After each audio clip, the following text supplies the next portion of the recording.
just hoping for money. My money.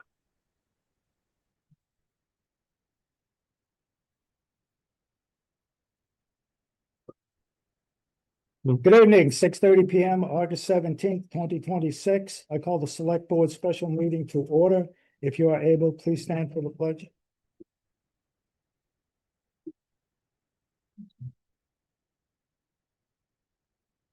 I pledge allegiance to the flag of the United States of America, and to the republic for which it stands, one nation, under God, indivisible, with liberty and justice for all. Thank you.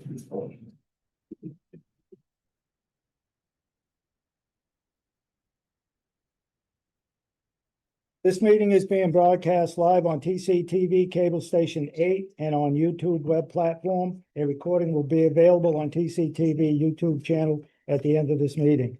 Is anyone else recording the meeting? Thank you.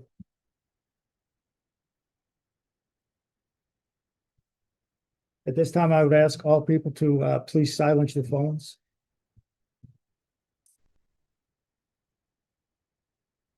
As a reminder, there is no citizen input during a select board special meeting. That is per select board policy. Public participation is not allowed traditionally per our policy at special and workshop meetings. This meeting is governed by the Massachusetts Open Meeting Law and the Select Board Operating Policy.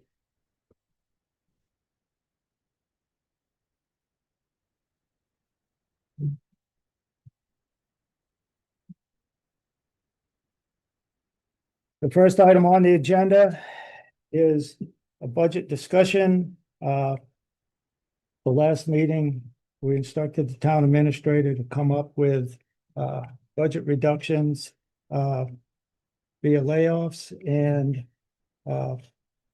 expense cuts where possible. You all have the sheet with the various scenarios. Yeah. Mr. Administrator.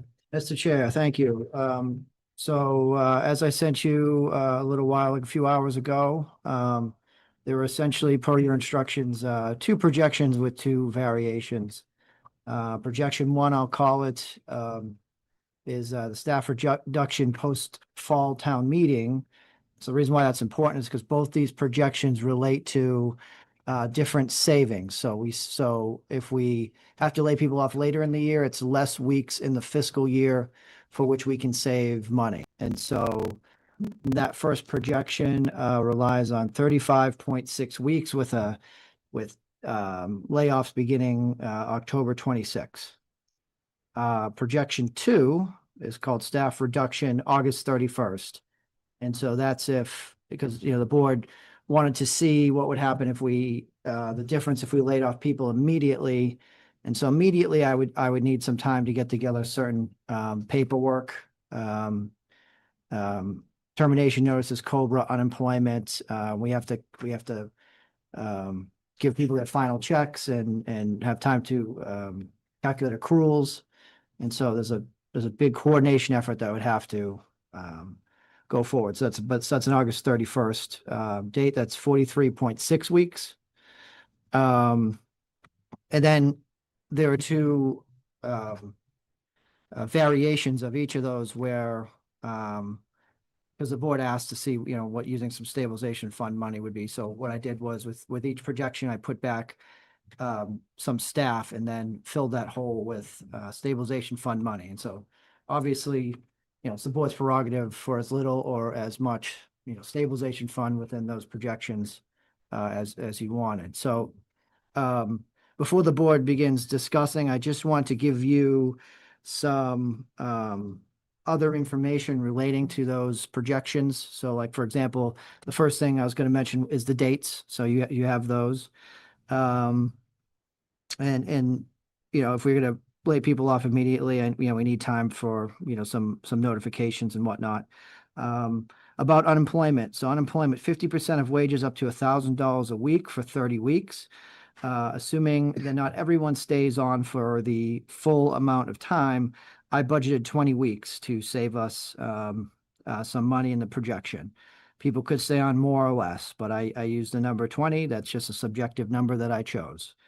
And as a side note, usually unemployment is 26 weeks, but when unemployment in a certain region of the state gets below a certain amount, it goes up to 30 weeks. So right now, unemployment is giving 30 weeks. The first two officer positions are the ones of police officer that they're leaving. One is actually already resigned, and the other one will be leaving in about a week or two. That's why you don't see unemployment with those ones. And there was also a dispatcher who had indicated that they would retire if there were cuts to dispatch, which would save a position because I had one projected. So there's no unemployment with that one if someone voluntarily resigns. Half of the firefighter paramedics are covered in the ambulance fund, but if we were to lay them off, their entire salary would count towards unemployment. I don't know if we would take half of the unemployment and pay it out of ambulance. That'd be a question we'd have to figure out. So for now, all of that unemployment money is being shown every time a firefighter paramedic is proposed to be laid off. I realized today that I needed to add accruals to the payout, which decreases our savings. So this is obviously vacation. Vacation is under Mass General Law is seen as wages, so you have to pay out whatever vacation they have on the books. And then I'm going to have to, as we tweak this further, I'm going to have to go through all the individual union contracts and see who gets paid out for what, and then with the department heads try and get a decent estimation on what type of accruals being paid out would affect this projection, but it would obviously make our savings go down further. But I do have vacation added in there. That was fairly easy to get from department heads today, and I was able to plug that in there. I should note that the DPS, the Department of Public Services, so the Highway, Building and Grounds, that projection could be affected slightly, not in any big numbers, not in any big swings, but those numbers could be affected slightly depending on who exactly is laid off. With that union, we have a complicating factor that the sewer department, who is an enterprise fund, is part of that union as well. Now, I believe that if we lay off anyone from highway or buildings and grounds, they can't go over to sewer. So there might be less senior people in sewer. So in theory, they would be the ones who would be laid off. But if we can't move a highway person over to sewer because they don't have the certifications, then I don't think sewer would be included in this. There's also the question of the foreman is not the most senior person in the highway/building grounds division. But I believe if we wanted to save that position, I believe others would be laid off first. However, that's a conversation I have to have with the business manager of that union. So that projection could be affected slightly, although I do not think that it would be affected in any major way. You'll notice that in some cases, or in this case, police and fire OT lines actually decrease over time. So when you lay off a police or firefighter, generally, if you lay off some of them, overtime will go up. But if you lay off a substantial amount of them, overtime actually goes down as eventually you become unable to fill shifts if you have a department that's been basically hollowed out. So in these projections, overtime actually goes down because we're eliminating almost every, in this projection, we're eliminating almost every officer or firefighter from the department. That is an estimation. I don't know how that would be affected.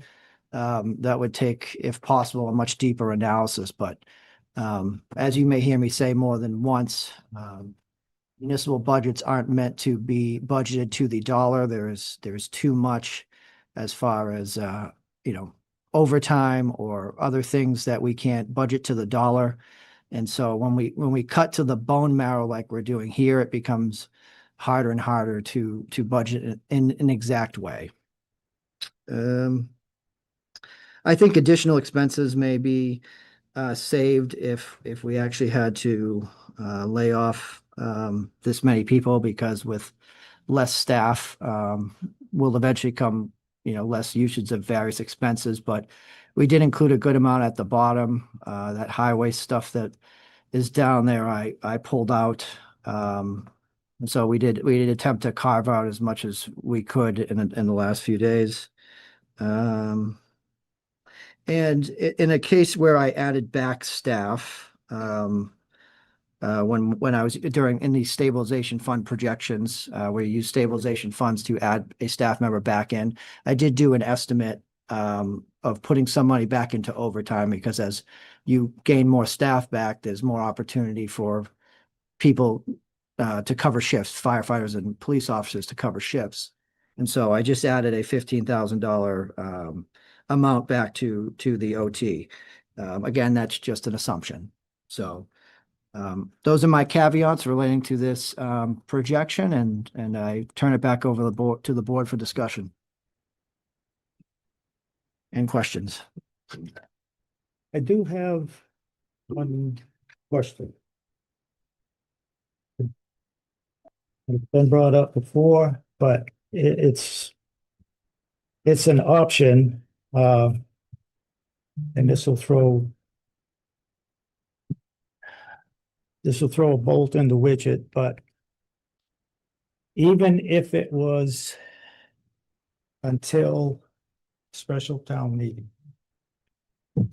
which would be after the override.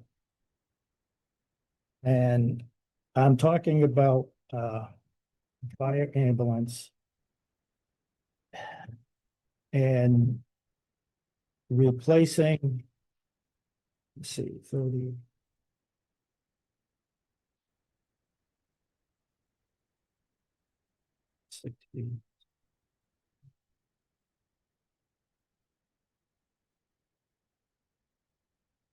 If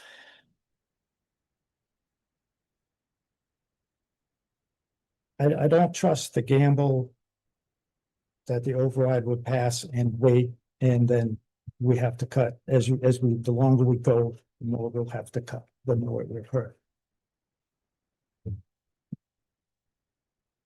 But I am still of the thought to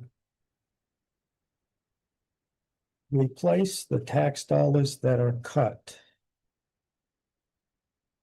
using the ambulance receipts fund until after the override. If the override fails, then, and I'm sure the ambulance receipts would not cover this for the year. I'm pretty sure. But I'm looking to buy some time without the big gamble. And my rough math is the tax dollars that we would have to replace would be about $185,000, just napkin math. Because that's a department that has a fund that can do this. It also brings in money to help run that department. And if they're eliminated, then that revenue stops. And personnel will be, they might not come back, the people that we lay off, but eventually we could get people to come in. But that revenue source that will stop is going to hurt in the longer run for however long this goes, potentially all year long if the override fails. You know, these people will, unless somebody wins the big one. So what you're, Chair, what you're asking is to let those run to try to bring in income until the moment, gamble right. on that they're bringing in the income, that it may bring in more.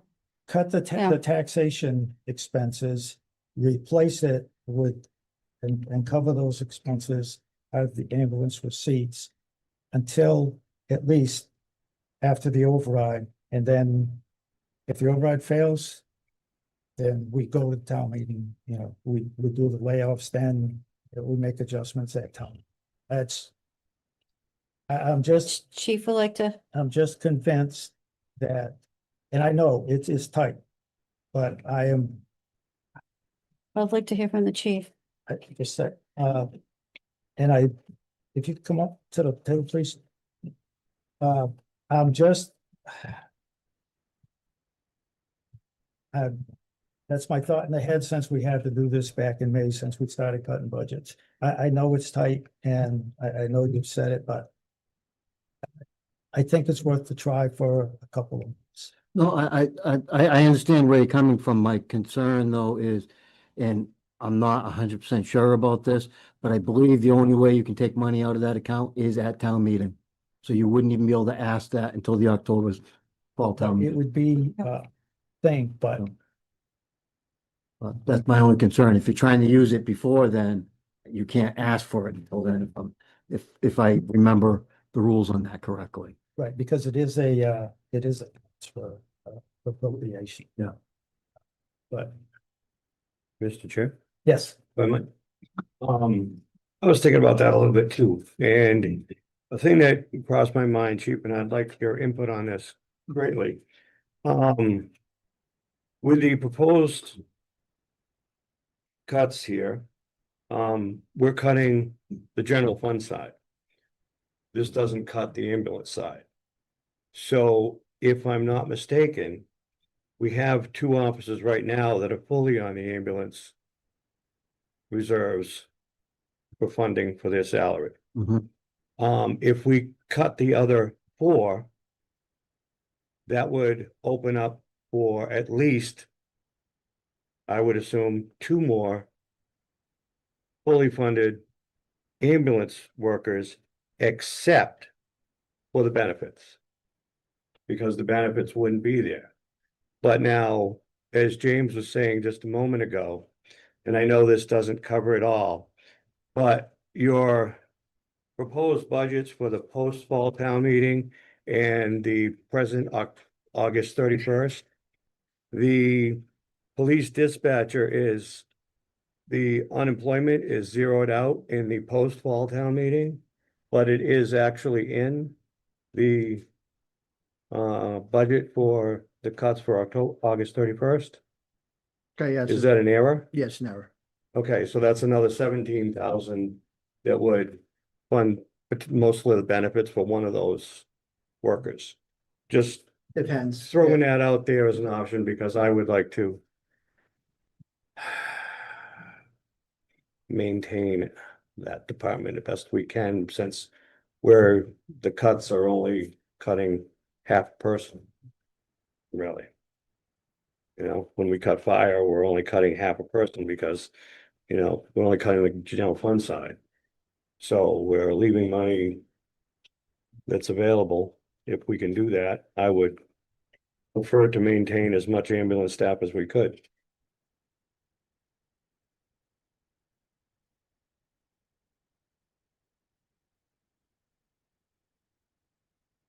Just a thought. Well, in that case, if they're maintained, any money that was held in the proposed budget cuts for unemployment would also go away. So there's savings there as well. And there you go. Then we should be there. We should be covered for those extra two with that. at least until special town meeting. Oh, yeah. Agree with that, but I think at the same time, heaven forbid the override doesn't pass, maybe this is a time for the department heads and James to look at the contracts that we are obligated to pay on and try and find some funds there just in case the override does not pass.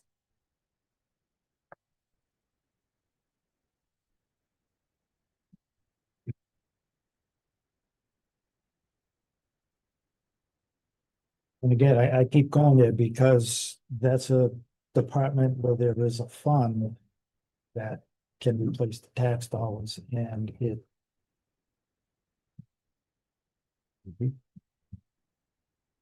I definitely, it's a very good thought. The only other thing is, like I had mentioned last week, is with the capital budget, we have one monitor funded.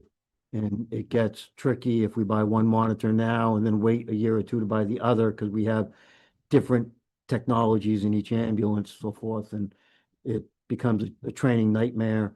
And to keep them qualified on both monitors, what they're using, but It's a couple of weeks. but it's definitely worth the stretch out to make sure, to keep the department staffed is more important at this point. And And that is, sorry, Jeff. there's one funded, and I know there was, you wanted two. Yes. And Yeah.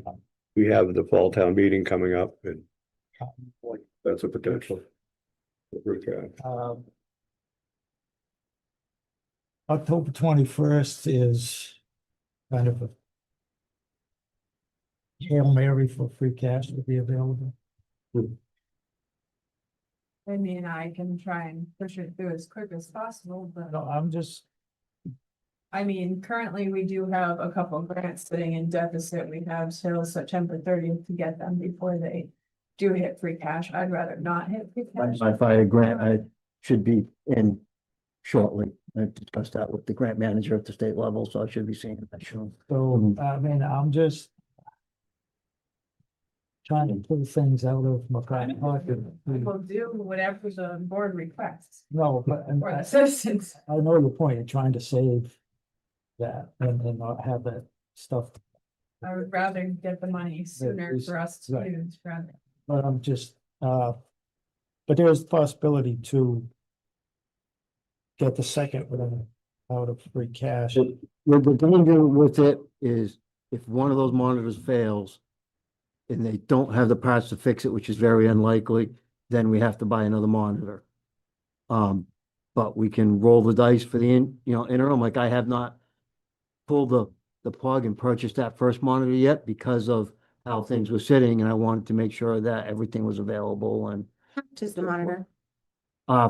two monitors and two AEDs for the trucks was somewhere in roughly about 150,000, I believe. Just don't hold me to pennies. I know they're not Oh. $20, so. Right.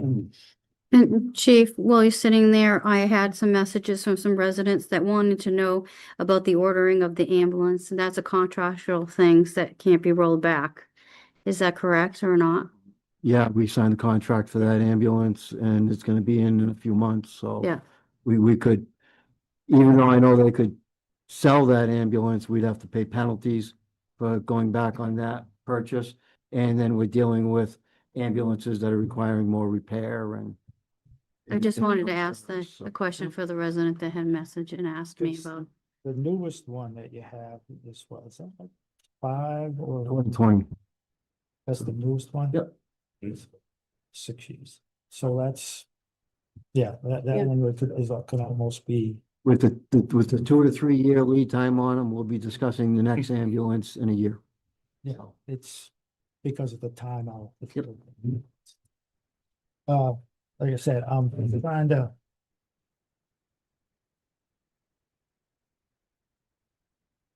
I'm just trying to pull things where we can to, some of this.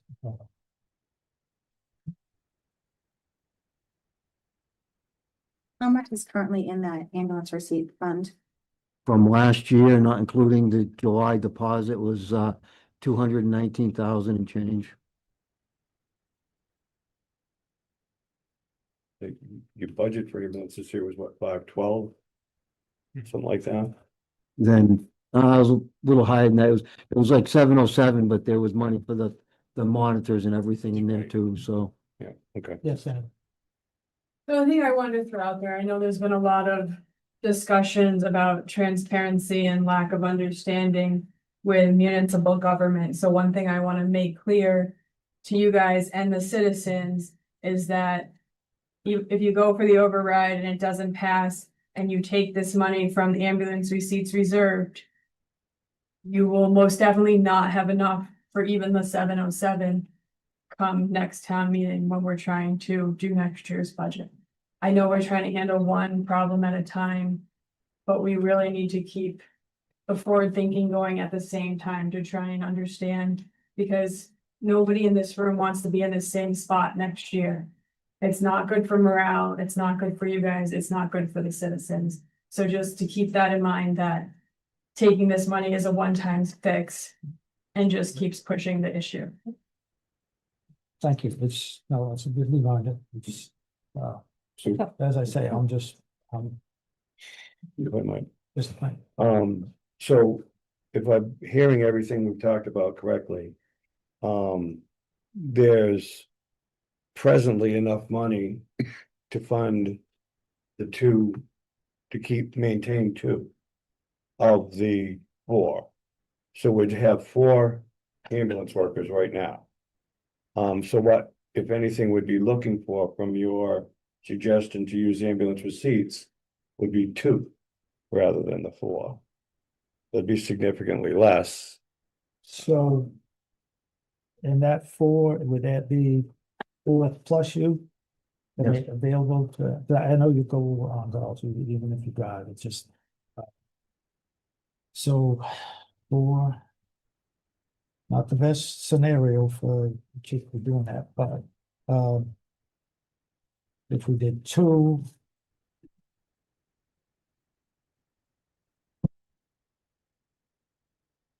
I just, instead of doing 185, maybe like, say half of that, roughly.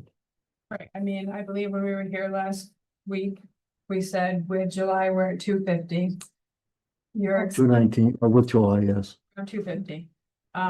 We're expecting only 500 for the year, so even if we don't count July, that's gonna put us at right what we're using currently without those additional 2 apps or 2 holes or wherever we are with that map. So that means you're already generally not gonna have enough for next year. Just keep in mind, I get it, we're saving jobs, totally for it. I just want to make sure everyone is aware of the consequences, the decisions, and where the money's gonna go. But on the flip side, with fewer people to work, I assume a bad thing to do is assume, because there'll be less money coming in if you don't have the people Correct. to call, which is Yeah. why I think that is something that is worth the gamble. I'm just one vote, it's, rest of the board, but Mr. Toth. Chief, how many of the call force on average are coming back in to do calls? Not many, most of the so-called call force are actually just part-time people. They live out of the emergent response zone, being Templeton or a border community near the border. We have very few, maybe 5 people or so, give or take, that are actually on the call force. And not many of them come back at this point in time. Thank you for that. When is the final payment on that ambulance due? Final and on what ambulance? You ordered? We have cash to pay for it all in one payment. That's put aside besides any of the money we've been talking about tonight. That's put aside. We did that too. Can I just ask, because I wasn't here when that happened, was that paid for out of ambulance receipts? Yes. Okay. Yep. So 100%. So even if for some reason we decide not to pay it, it goes back into the ambulance fund, so it could help maintain, a couple firefighters, paramedics for a year, but just so the residents are clear. I know you know this, but for people watching at home, people in attendance, that doesn't affect our general fund. It doesn't affect our bottom line budget by not spending that. Yeah.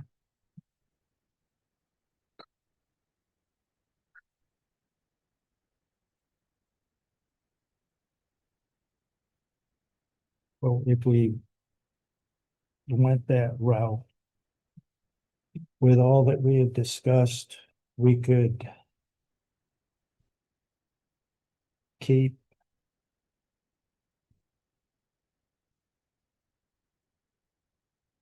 go from 5 to 2.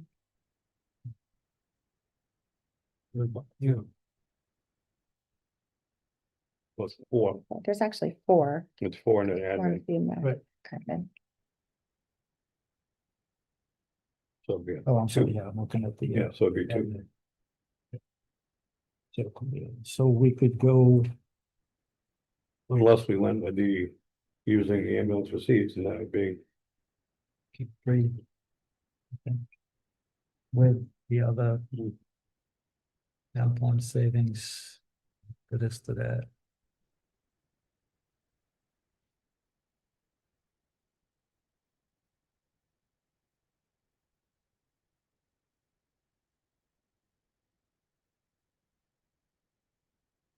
So what is board night consensus? I think we should save as many positions as we can. Yeah, me too. good idea. I say go for the gamble. I mean, you're gonna be losing money in the long run. Ambulance saves lives. Yeah, And again, it's save the. The employees. It'll help the residents, but it'll help and it will. Aid in replacing that money. Because if we cut. Most of them. It's fewer calls, fewer billings. And Yeah. that money will go faster. If. You need to buy those, like another monitor and this, that, so for the next year. just, Hardly anything coming in, whereas this way. We can try to increase. The amount of money. It's not gonna be. As it was maybe in the past year, but, it'll try to cut down some of It's the worth- weight. Jeff, could you speak into the mic a little bit? Thank you. open CTV. So,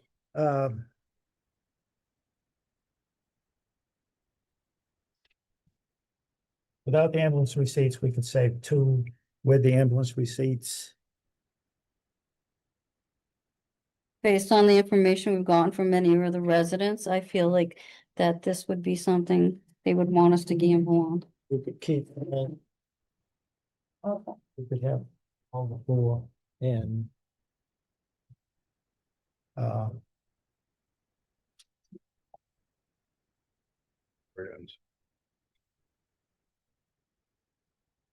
And at least keep that thing running as much as possible and. Get as much back into that fund. As possible. And. I heard what you said, but That's the best I thing. guess I appreciate the reminder. I know but again. Just the thought, you think I think it's worth. But these particular, Yeah. this is very important to save these jobs as long as we can. Again, I wish there was other funds to help out in other places, but. So And the idea would be if the override passes, we we put could, fund. right, back in. we Yeah. could flip back and, Yeah. then just be on your merry way, so to speak, and then you'll be back fully staffed and. Hopefully it would generate, well, it's kind of a bad thing. Yeah, I don't generate is hoping that people get sick, but No. the potential would be there to generate enough to operate. So I'm hearing the board consensus that to change my projection, add 2 firefighter paramedics to the ambulance fund, 2 more. yes, Correct. please. Okay.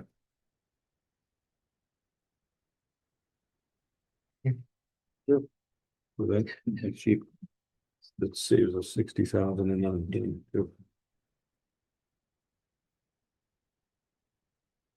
Fund two is donation, and then save two, so that's 4 positions saved. As I know.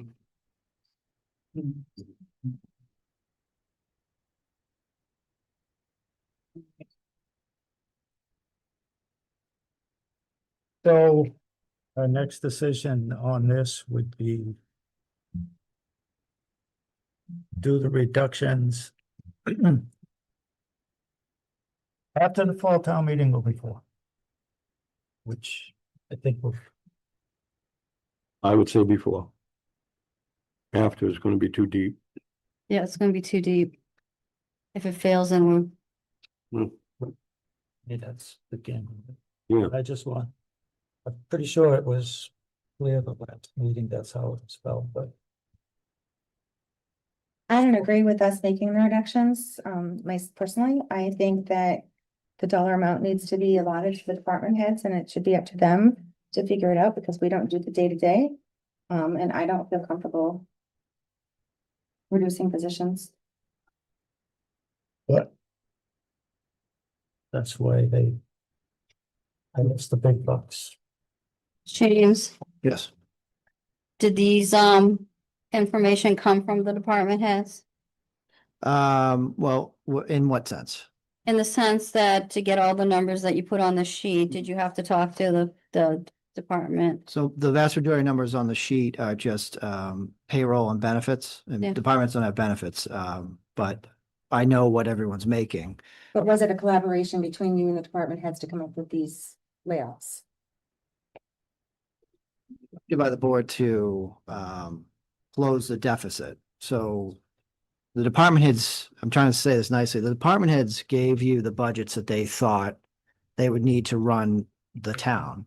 We are looking to reduce way below that. So if you asked any of the department heads, they wouldn't want any of this.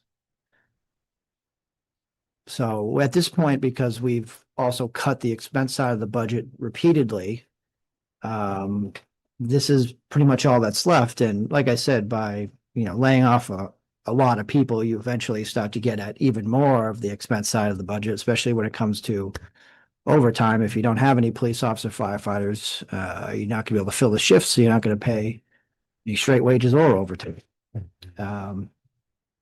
But the expense side of the budget's been cut repeatedly, and this is essentially all that's left. I mean, as you can see down below, when you look at this, I couldn't even close the budget deficit by basically shuttering police, fire, highway, and then the other smaller cuts. And so I kind of have a lump sum amount that I think we could get to with fire and police OT with reduction in all of that staff. James, can you also explain that at the bottom of the list that we're looking at it has the assessor, it has the senior center and the other departments. It's not just that. Based on what they could give left, they only had what they had left. You're talking a department that has one person or maybe one and a part-timer or two full-timers, and that's it to make the day go. Yeah, and so what you have at the bottom there is at the last meeting, some of the smaller departments, 200 here, 1,300 here. Laurie in the community development said she could, drop 17,300. Of course, all that comes with caveats, but that's what those numbers are. Those are just what we discussed last meeting. And also, can you explain that without having at least one to a part-timer in a department on these particular departments, in the financial teams department and the in Lori's department, etc. What that would look like if one of them, God forbid, got sick or had something bad happen to them, what those departments would look like and how the service would happen, since you only have one person? Sure. So much like police and fire, if you don't have enough people to staff those departments, you get service reductions. And so in this building, we are minimally staffed here. In the town clerk's office, you have one full-time town clerk and a budgeted part-time assistant, same thing in the assessor's office. So if we were to, let's say, get rid of those two positions, anytime either one of them needed a day off, took a week of vacation, was sick, the office would be closed. And so, we obviously do our best to notify the public via the website or social media if a department's going to be closed, but we know that most people, when they just want to pop over to the town hall and pay a bill or ask a question, aren't really looking at the website to see if a department's open. They just assume if the building's open, the department will be open. So we reduce staff in this building, you would see service reduction. The accounting department's minimally staffed. You have one full-time town accountant and one full-time assistant accountant. And between handling a general ledger, most of the employee benefits, payroll and AP, they both have more than a full-time job. So reduction there would be fairly catastrophic. Community development, development services. You have one full-time director who is also the health agent. You have a part-time building inspector, a part-time conservation agent, and a full-time administrative assistant who helps with all of those tasks. Laurie's department also works with, I think we counted 6 different boards, including zoning, planning, and the Board of Health. And so they have a lot of work in that sense as well. And then our office, the select board office, is obviously just myself and the executive assistant. We're both full-time employees. Did I miss anybody? The treasurer's office, 2 full-time employees. The clerk is elected, Clerk is elected. and she has a big agenda coming up because of the state elections and Yep, true. And the treasurer's office is just 2 full-time people as well. And obviously they handle all of our bank accounts and tax collection. right, without them, we have no money. That's right. So if we had accountant issue this past couple of years, and we were lucky to get someone like Amber who's been digging us out of the problems that happened in the accountant's office because we had issues. If we don't make our tax information and send it in on time, we don't make the tax rate, then therefore we don't get the money. And if it's late, I followed other towns on how that works. Leominster last year, was it last year or the year before, was very close to taking a giant loan because they couldn't pay the police, the fire. And that's what happens when you don't make that legal obligation and get that tax rate done. That affects you getting the bills out. And then when you don't get the bills from the taxpayers, you can't pay the police, the fire, and the librarian, anybody in this town. It just doesn't happen. So it's important to have the staff to do it. We've had some staff out in the last couple of months or so for different various injuries and stuff in down the hall that has slowed down stuff that they've been playing catch up to, with their limited staff. They are essential. I understand that people's definition of essential is different, but in 2020, everybody had a different one, didn't they? So, and those people were at home and they would come into this building and they would make it work so that everybody could get paid to do their essential work. So I wanted people to understand that every employee of this town is essential regardless of what you do. You mean everything to every one of us here. And this is not easy. We have to pay a bill to a school. That is where we're at. We don't have the money. That is where we're at. Hopefully, maybe taxpayers will want to give money so that we won't have to do this, but legally and our responsibilities, we have to go through this to be ready for it. Because if it goes the other way and people don't want to give us the money on any kind of override, this has to happen. And this isn't about scare tactics or bullying or trying to come after one department after another. It isn't, because nobody's sitting here, including the department heads or anybody that works for our town, wants to be in this position right now. We tried very hard not to be in it. And we can all point fingers in this town, but we need to all respect each other as human beings and just try our best to get through this. And next year, we'll deal with next year, because right now it's the moment we're in. So, just so people are aware why these layoffs are here, we're looking for $1 million. And after, the school cost of the town is like 45% of the money that comes into the town. The next biggest expense are salaries and benefits, insurance, general health insurance, for all that, and retirement costs. That's why, and that's how you arrive at laying people off, because it's the next biggest chunk of what we spend, what the town spends. Retirement costs this is Worcester County retirement. We have no control over this until 2036. It's going up around 10-15%. They sent us this a few years back.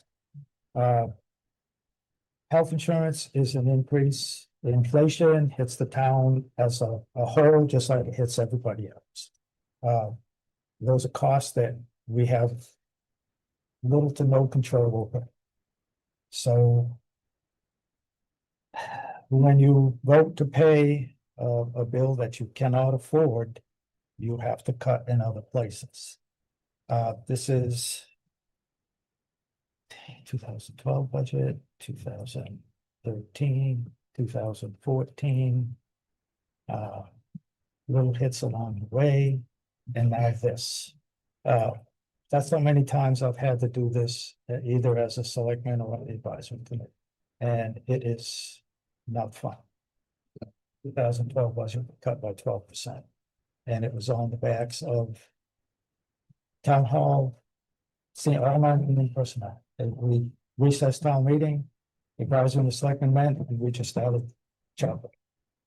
And that's where it got. The town has done 34 overrides since 1990. 7 of them have passed. 4 of them has been to pay the school bill.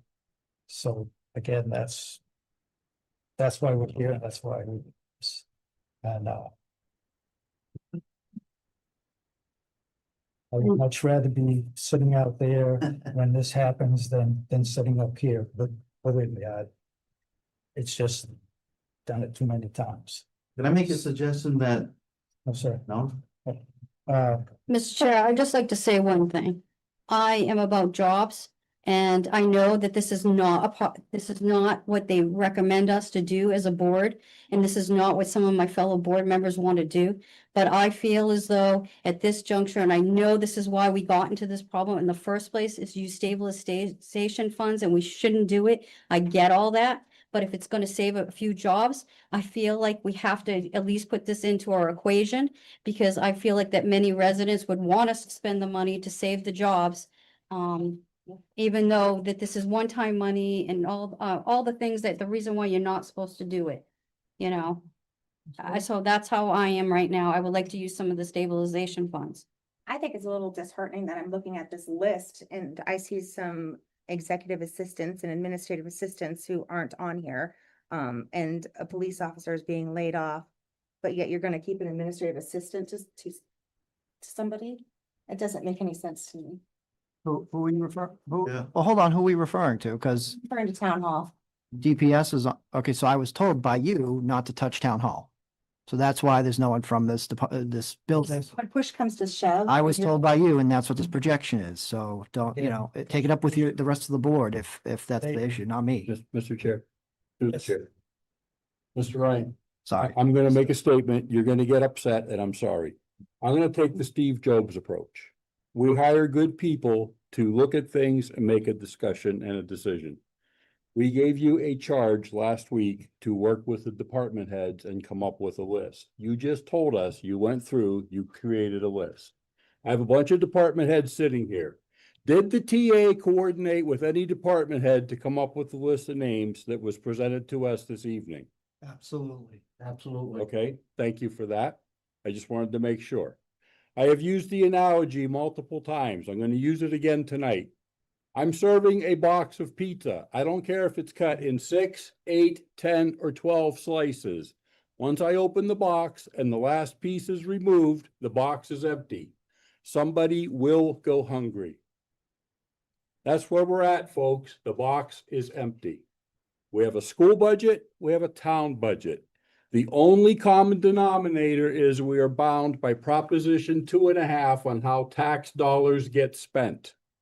To rewind the tape to the end of February, early March, NRSD hit us with a 26.66% increase over last year. Impossible to fund and stay within 2.5%. We worked diligently. We spent the entire month of April, a good portion of May, to get a budget workable. An override proposal failed ×2. We went to a district-wide meeting. It was voted and approved. Let's fund the school. It's a teeter-totter. School, town. When one goes up, the other one goes down. There's no plainer way to say it. We heard the town. We heard the decisions made. You know what? We weren't kidding. The cuts have to happen. The taxpayers have spoken. Yes, this hurts. Yes, this is painful. Yes, we would love to propose another override. Do I think we can get one to pass? Truthfully, I don't know. Will I put one forward? I will vote with the board and we will propose one. I will pray to God that it goes forward. And that's all I can do. James, Yes.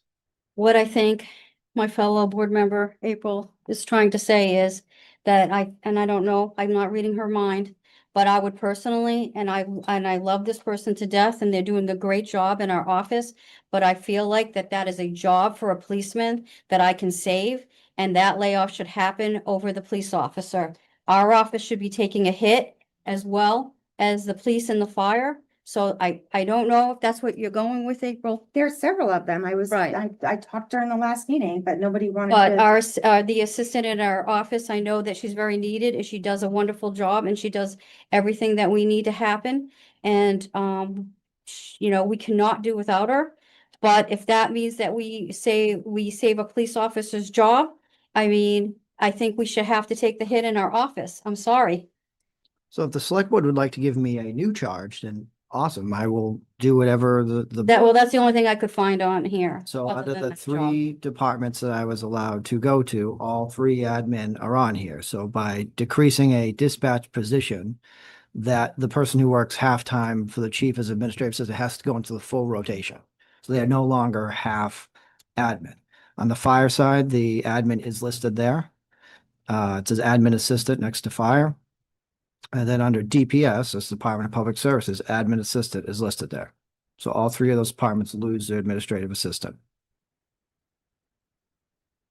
So I just want to remind the board that, yes, you can use stabilization money and we have an option to do cuts using stabilization. But that requires a town meeting vote. So we don't have access to that money until after special town meeting, whenever that happens. That means that the total of those cuts cannot happen starting this evening. The clock cannot start tonight because you'll have to get town meeting vote. And if town meeting says no, then, you know, hence goes the plan. The thing is, again, it's been stated by several members several times. The longer we wait, the harder the cuts get, the more you have to act. And I'm of the opinion, they surprised me in 2013 when it passed. One of 9 overrides that fall, and Templeton was the only one that passed one. But the cuts as of August 31st, with no override, the only help is with the ambulance receipts, is the one that we should execute this evening, because that is the one that helps the most. And in the long run, that is the fewest cuts. Because as you go farther into the year, there is less money available to cut. So if you cut 5 now, you get to October, the end of October, you will be cutting 6 without an override test. If the override fails, then we can always ask town meeting for stabilization money to bring things back. Okay. But it's the longer. If I may, as a department head,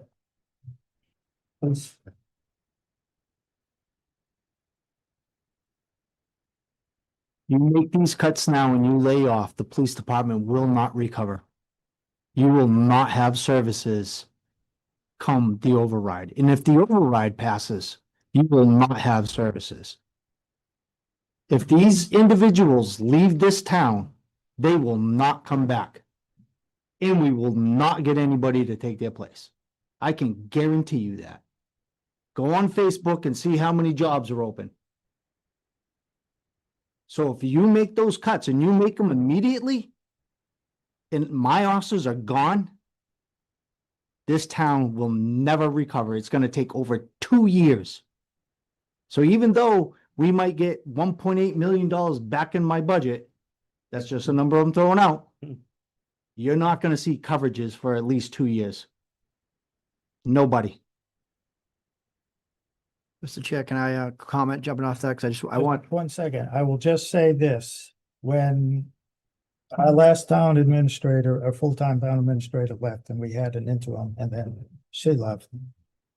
I heard from many, many people, you're not gonna find anybody to work the Templeton. Nobody's gonna want to come there in that position. We had 24 applicants. They were not all previous experience, down it, but, we had the people, even though everybody said nobody's gonna come. We may not get those officers back. It most likely will be working somewhere else. we're not gonna get, I was in charge in 2014. I had to hire officers back after the last time. It took us 10 years. Nobody would apply here. Nobody. We'd have 3 people apply who were washed out of other departments and we couldn't hire them. That's what we're gonna face. Can I comment? So there's just a couple things. For one, I respect your opinion on that, but I do have to say town administrators are very different than police officers. There are police officers in, every town, firefighters as well. If we lay these people off, they are fully trained. Some of them have many, many years of experience. Talk about gold.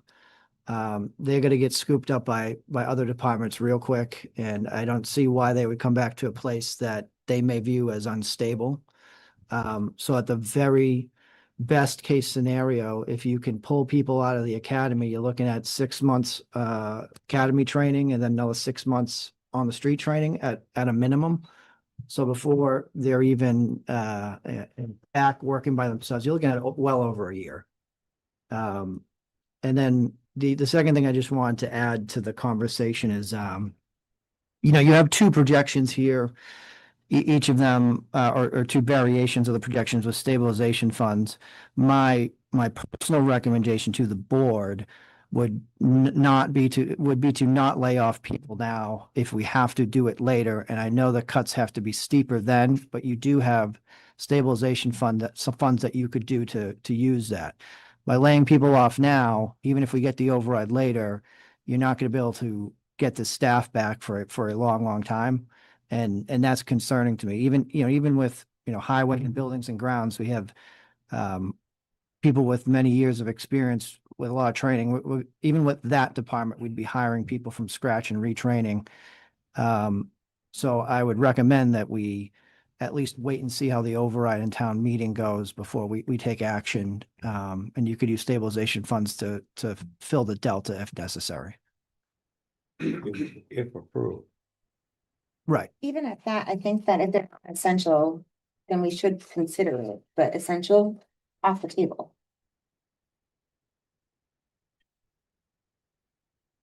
So back 2014, there was errors made in preparing the budget. No one stole any money. I've not ever seen in over 10 years since that happened. It was found in November doing the tax recap sheet. It was $505,000. And when we had to, they asked town meeting for an override, they said, no, this, that. But during that process, doing research back then, as I was on the board, 2013, 14, when I came back to town.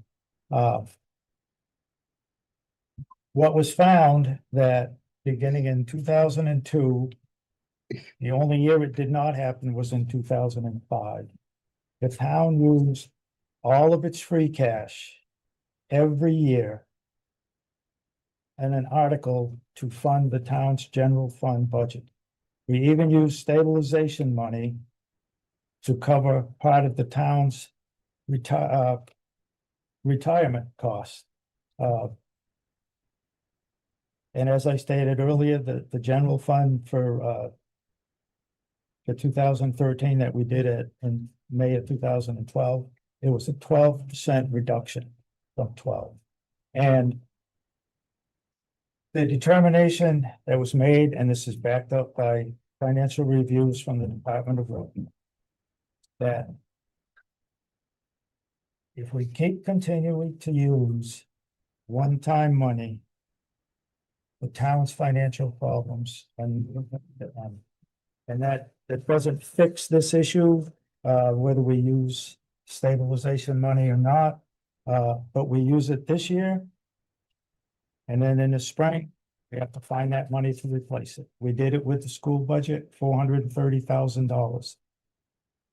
That's money out of the bank, we paid the bill. The next year, the school costs go up. I don't see any budget going down. Unless there's a miracle or something.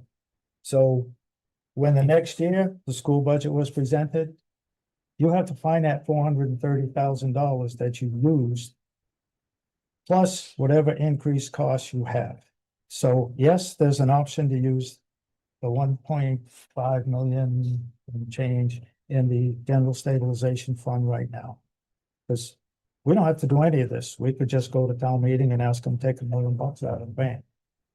But you have to replace that money in the next budget cycle, which I believe would be right back where we are this evening. Mr. Chair.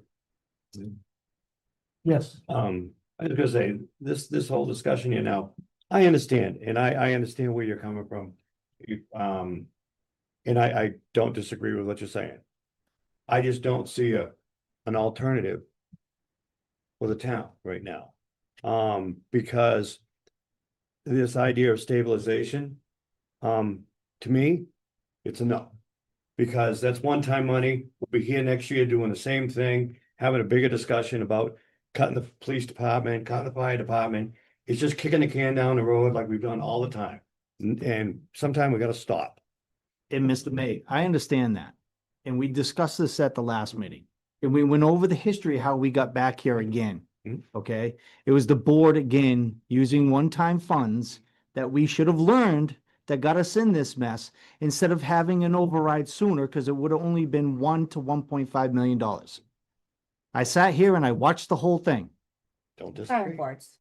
Firebird, sorry. I was gonna say, I So- was behind you arguing the same thing. So now you have to make a decision and you have to make the right decision. Mhm. Okay? And if it's just a $1.1 million override, we're going to be right back here in May anyhow. Mhm. Okay? If it's no override, we're going to be right back here in May anyhow. It doesn't matter. We're going to get right back here in May. Mm. So unless there's an override with a specific number, 2.6 million, pulling off the top of my head, okay? Then that gives you your FY fully funded budget. So now you have a fully funded budget that you can level fund if the school comes back at you again. And now you can go on to FY 28. But if you just do pennies and a Band-Aid like Templeton normally does, we're right back here in 6 months. Yep. And the voters don't want that. We all know that.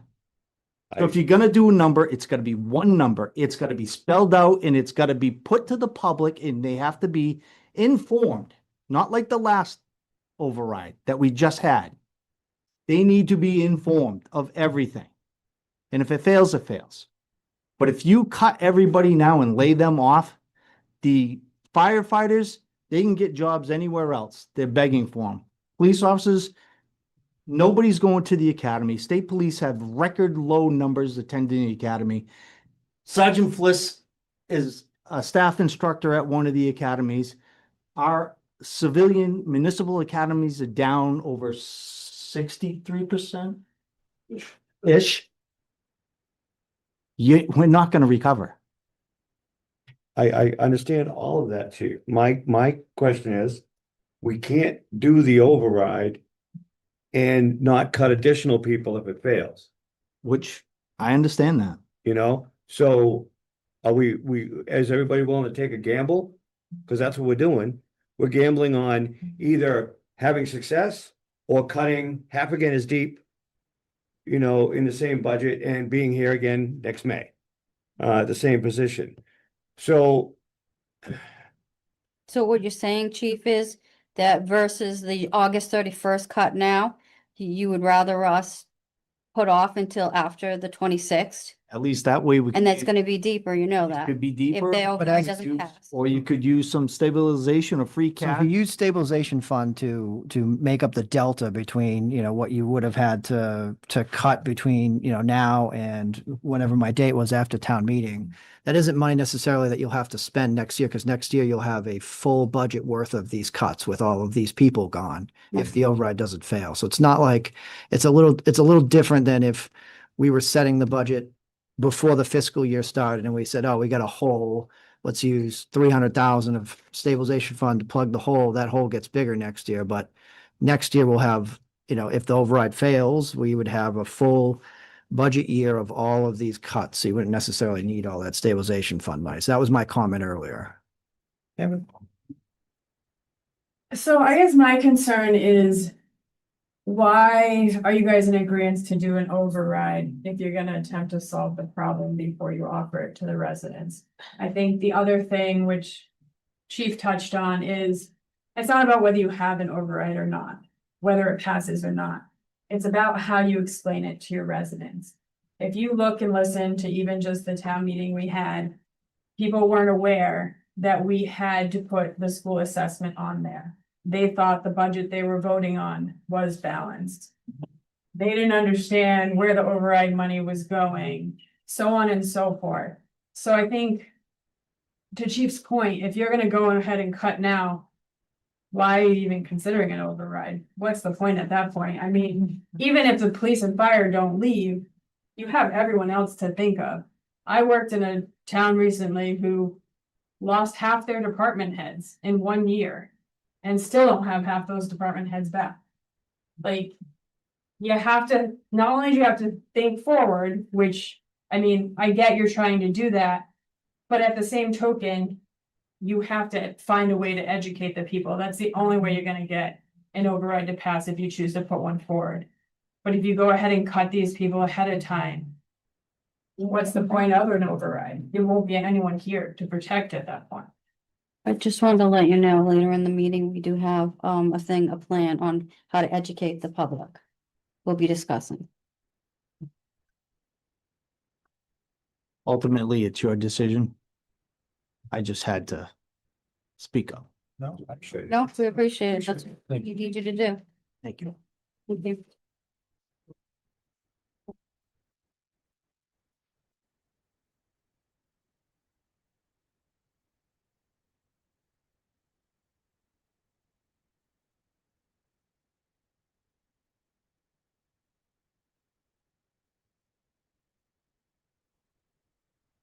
Any more discussion on the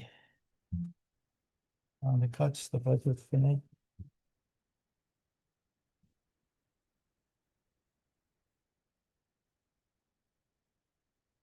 I just would like to go with what the chief says.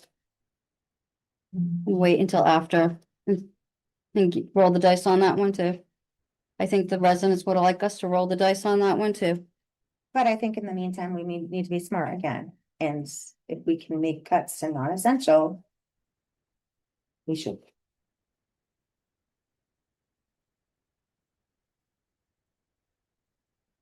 So that would be what the first page one, James, October 26th. Yes, The one without stabilization. Yeah, yes, yep. that one interests me. Staff reduction post fall town meeting. Yeah, all right. I move to approve the budget reductions, layoffs as presented in the post-fall town meeting without stabilization fund.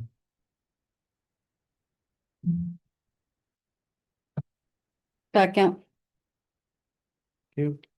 Motion made and seconded. Any discussion on the floor on the motion from the floor? and this is the first page that we have right here is what we're voting on. Yes, the one with, Yeah, I just wanted clarification, that's all. Is without the stabilization fund. The October 26th.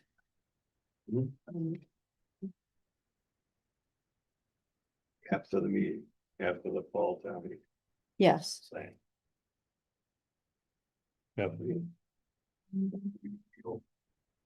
Because if the override passes, then we will have articles to restore stuff and fail. Right. And if it fails, then we just pass on those articles. Anything further from the board? Hearing none on the motion, how would you vote, Mr. May? Come back to me, please. Ms. Culver? No. Mr. Toth?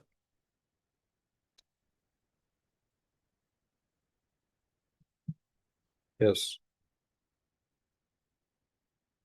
Ms. Graves? Yes. Mr. May?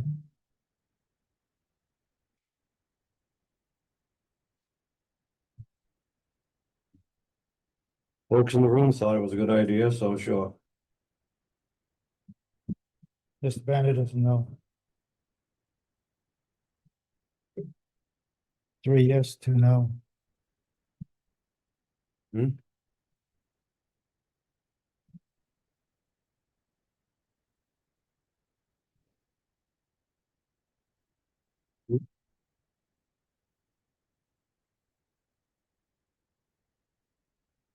Can I change my vote?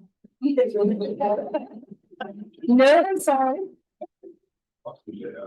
Not doing anything till after. Yeah, yes.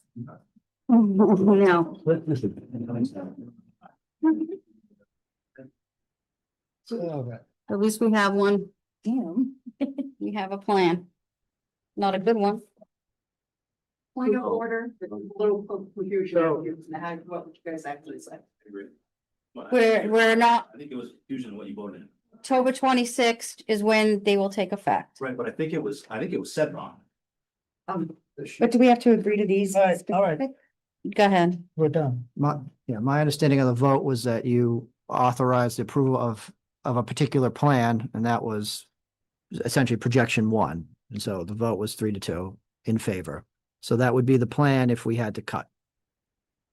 Right. Post fall town meeting. Yes. Fall town meeting. Which would be after the override potentially. Yes. Opportunity right So- now to suggest what cuts are happening, I haven't had my question though. get the information out. All right, next item is item 4. The override question and the dollar amount. So as I stated previously, I went back and looked, and the town has approved, attempted 34 overrides, and we have passed 7. So now, first, we just, if we wish to pursue an override.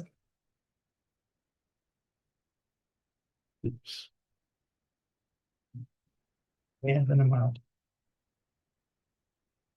Mr. Chair, I'm happy to comment first if the board would like time to. Yes, please. Okay. Is that okay, Mr. Chair?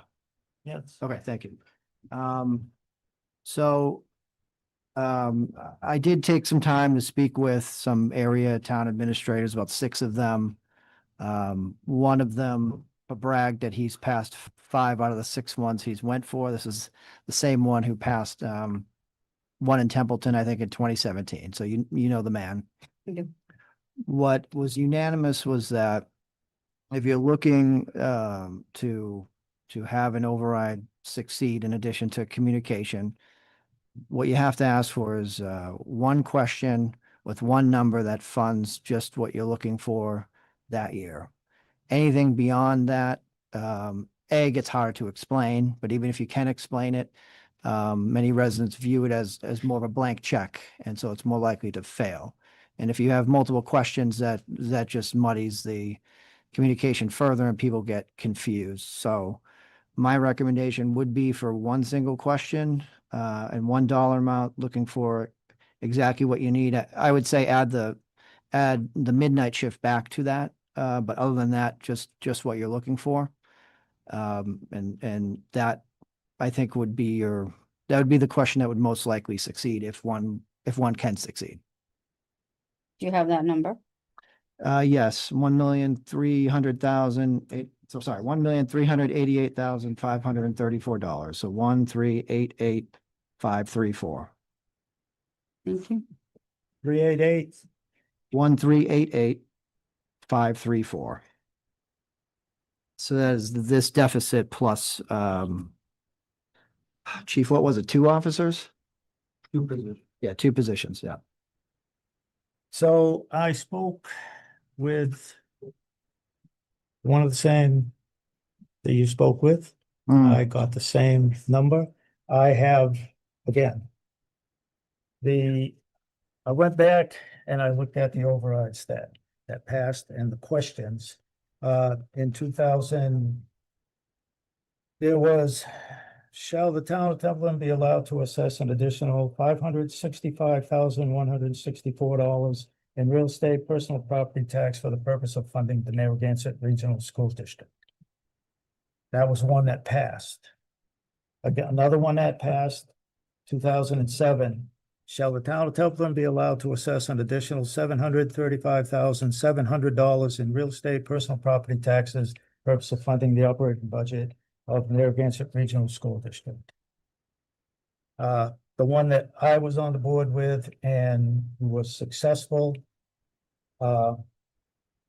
Shall the town of Templeton be allowed to assess an additional $620,000 in real estate and personal property taxes for the purpose of funding the general operations of the regional schools and the municipal government for the fiscal year beginning July 1st, such or such?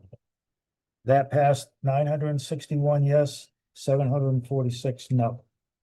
The most recent one was in 2018.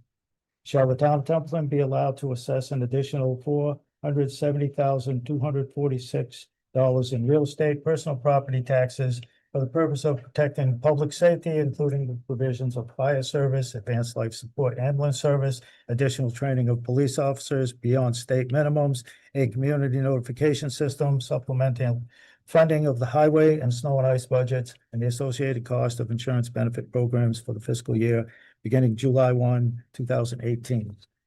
That is the last one that the town passed. It's descriptive. In 2018, Carter Terenzini was the town administrator. He crafted that.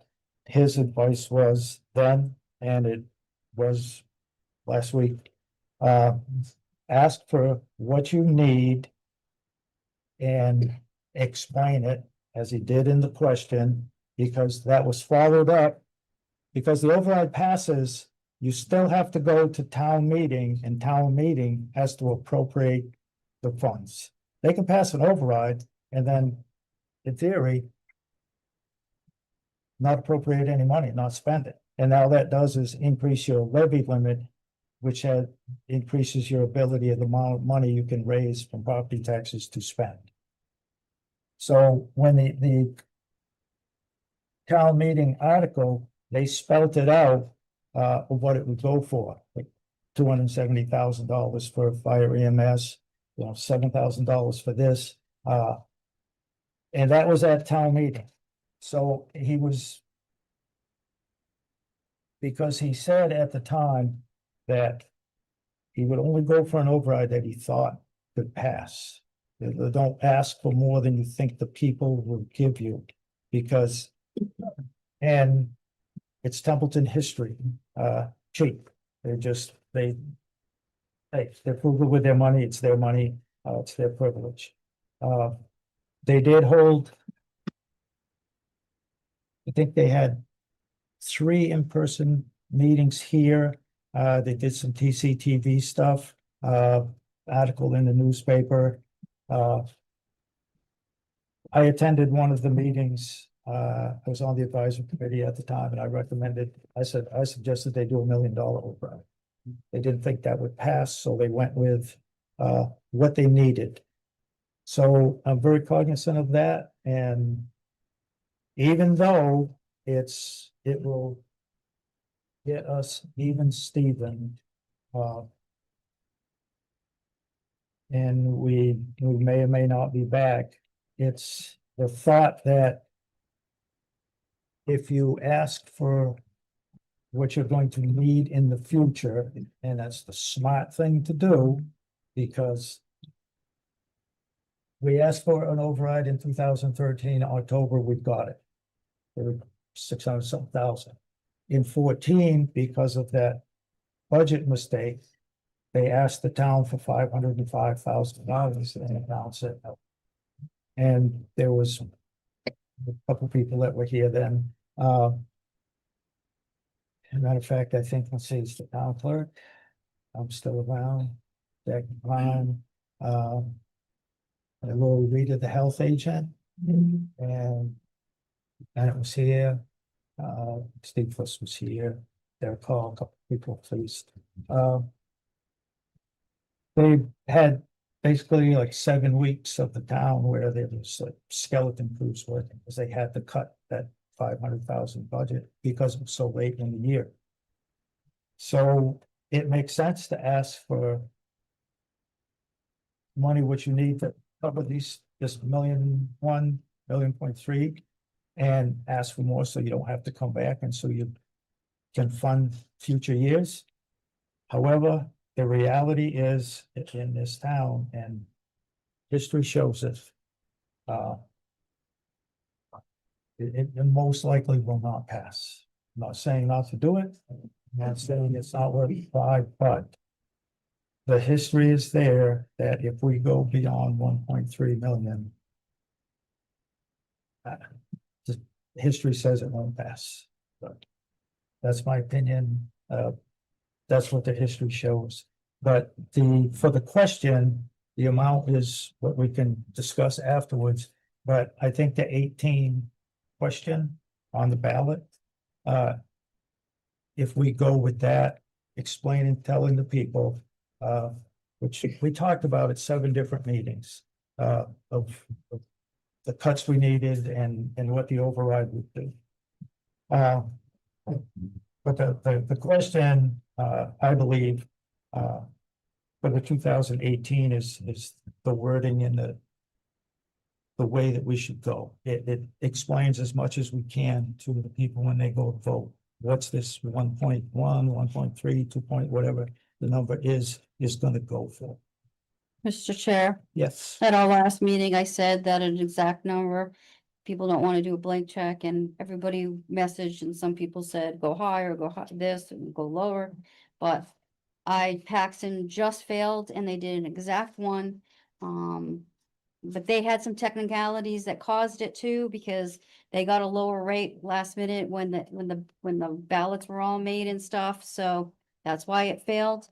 But I feel like it would have probably passed if they wouldn't have had that issue with Wachusett. So I really feel like the number that James gave, putting the overnight officers back in, is responsible for us to do, and the deficit number is the right number. Anything over that, I know what people are saying, but it's not about next year's budget. It's about covering the bill of our bills for this year, for fiscal 27. And I think that if we have a shot at getting this to pass, especially Justice sent you sent it to us, the different payments and what it would be like. It seems more based on some of the people that I've heard from that can't really afford an override, on a little less bigger hit for them financially than a bigger number would be. And I think we have to think about people on fixed incomes and stuff too. And so just going for what we need and putting those officers back into play, if it passes, is the best way to go for our town for fiscal 27. I think anything we do other than that, we probably will fail. That's just my personal opinion. So explanation aside, just as a reminder, May of 2026, the annual town meeting. There were two questions. One was, shall the town be allowed to assess additional 2 million in real estate personal property tax for the purpose of the operating budget of the town and NRSD for fiscal year July 21, 26. That received 416 yes votes, 1,094 no votes. Same question, $4 million amount, which would have taken care of us in 27, 28, 29. That received 284 yes votes, 1,214 no votes. Again, I'm not a fortune teller, but I just go by the data and the history, and it suggests that you ask Templeton exactly what you need and present it to them.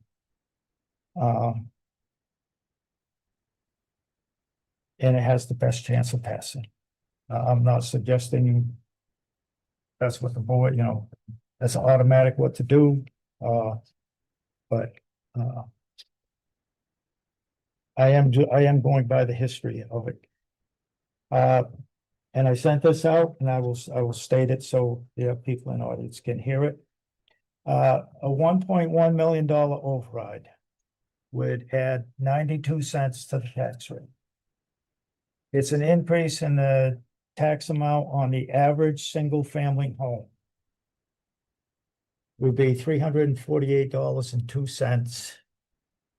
So the total tax amount on the average single-family home would be $4,838.26.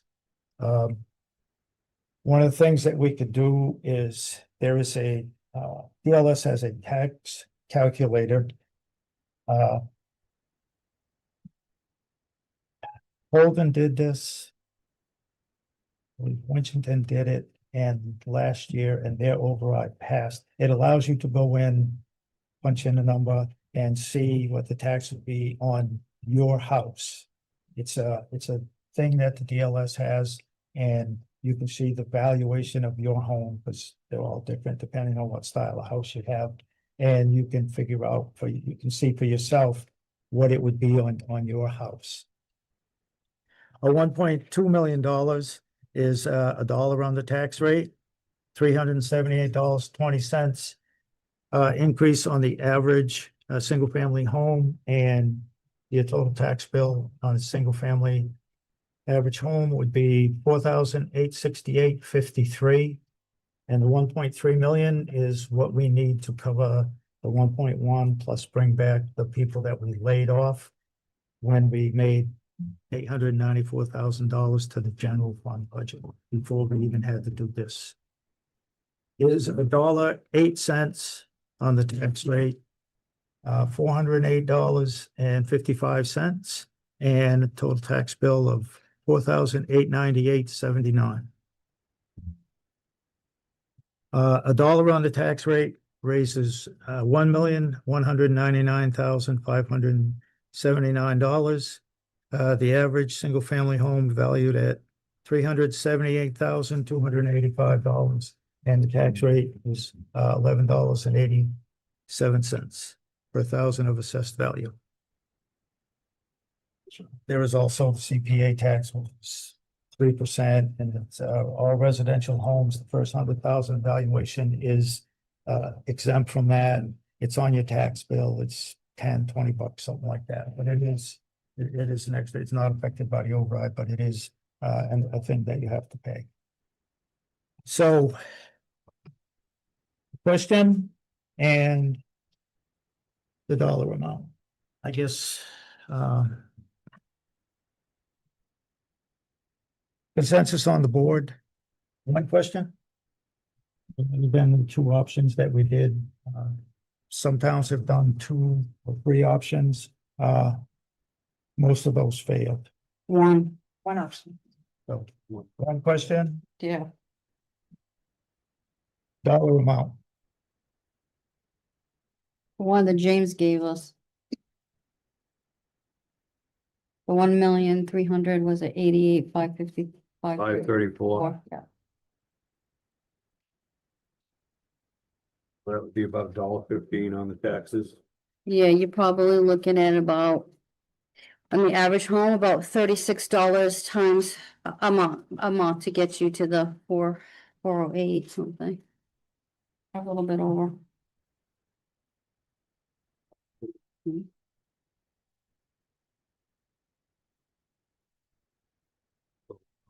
And we use a verbiage example of the 2018. Can you read it?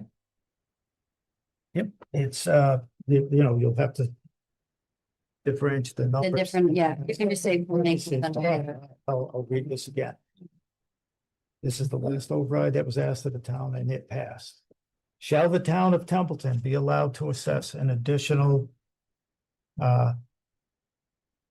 dollar amount in real estate and personal property taxes for the purpose of protecting the public safety, including the provisions of fire service, advanced life support ambulance service, additional training of police officers beyond state minimums, community notification system, supplemental funding of the highway, the snow and ice budget, the associated costs of insurance and benefit programs. And we would just substitute that wording for where we're cutting for police officers, fire department, highway, and Senior center, and library. the small departments like the library and stuff would be small community general operation costs, but use that question as an example, because when they go to vote, it gives as clear of explanation as you're gonna get on the ballot question. And this was, we just substitute, you fill in the dollar amount. 1,388,000, et cetera, whatever it is. What do you think, James? Yeah, that'd be doable. I could get you a draft of the. If that's what the board wants, I can get you a draft of the next meeting. That way you can vote the actual draft and set the date for the special Right. election.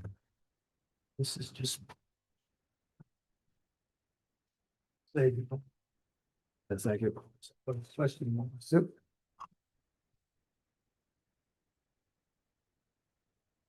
Now, also attached to this is, for a discussion, our last meeting. The, town administrator is looking for, permission. And this has to do with the communication, proposed communication plan regarding, the budget and potential, overrides. The first thing he would like to do is in-person override budget meetings for the public.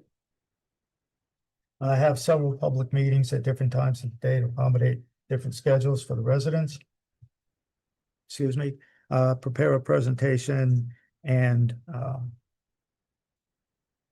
have department heads possibly there, residents, and it's like a question and answer thing. They present, how much the override is, what it's going for, what it's going to fund, what's the outcome if it fails, what we just talked about, the layoffs, the budget cuts here, all that. And residents can ask, back and forth, it's like, well, what does this mean? What happens this, et cetera? How come you're only asking for this much? That would be the gist of the meeting. And I'm saying that off of the meetings that we had in 2018. For that override, working up to it. Website, social media, they can put it on the town's Facebook page, the town's website. I know there's a lot of people on the book and, but how many people that don't do Facebook, don't look at it, only occasionally, but it's an avenue and we use it, just use everything that you option that you have.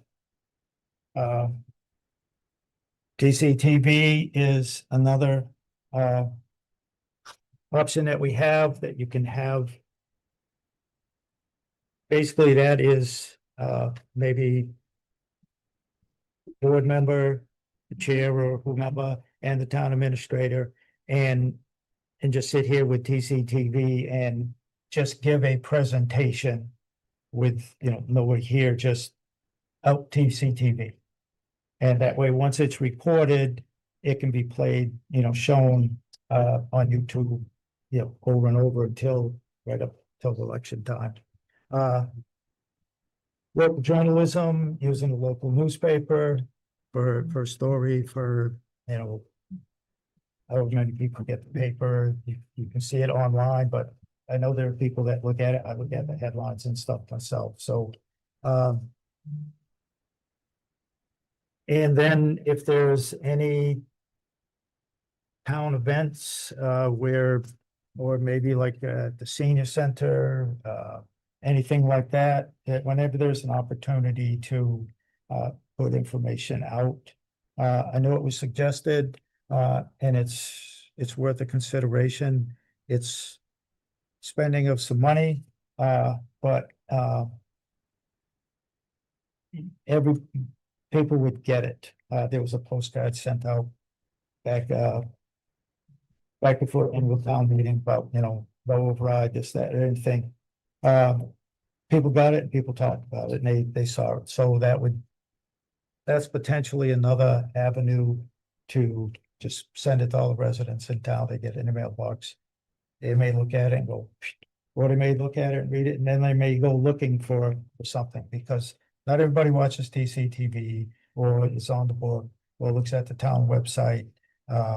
It's just way things is.